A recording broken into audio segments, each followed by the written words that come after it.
हमारे यहाँ सती का चरित्र आता है शास्त्रों में, यहाँ श्रीमद् देवी भागवत में भी है और भागवत जी में भी है। दक्ष प्रजापति के जीवन में जब सती आई तो दक्ष प्रजापति का तो नियम था,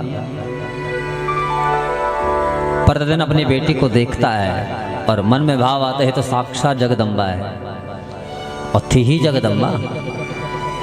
सती की दो बहन, यहाँ प्रसूति की दो बहन और थी, आकुति और देवहूति। तो भगवती आकुति के जीवन में तो यज्ञ भगवान आए और देवहूति के जीवन में भगवान कपिल आए। लेकिन दक्ष का जब विवाह हुआ प्रसूति से तो प्रसूति से कहा तुम्हारे बहनों ने अपने यहाँ भगवान को बेटा बनाया है, मैं तो भगवती को अपनी बेटी बनाऊंगा। और जब तप किया तो माँ ही प्रकट हुई। माँ से कहा कि माँ मैं अपने जीवन में बेटी चाहता हूँ और मैं चाहता हूँ कि तुम ही मेरी बेटी बनकर के प्रकट हो जाओ।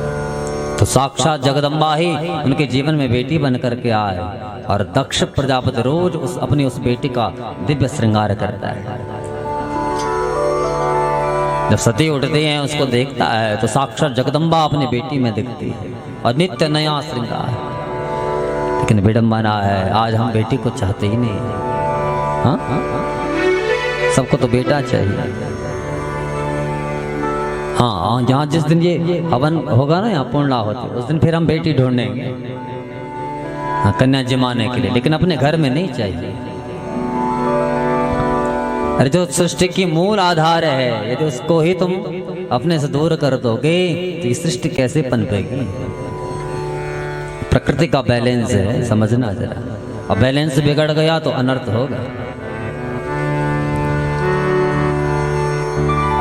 सबको बेटा चाहिए, अब बेटा नालायक हो गया तो फिर रोएंगे।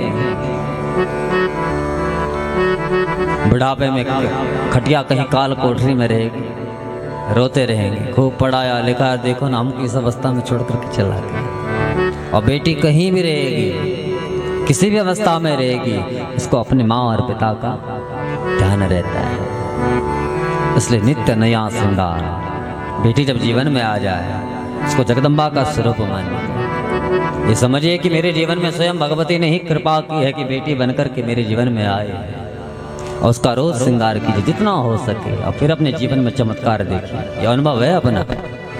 हाँ, और मेरी माँ का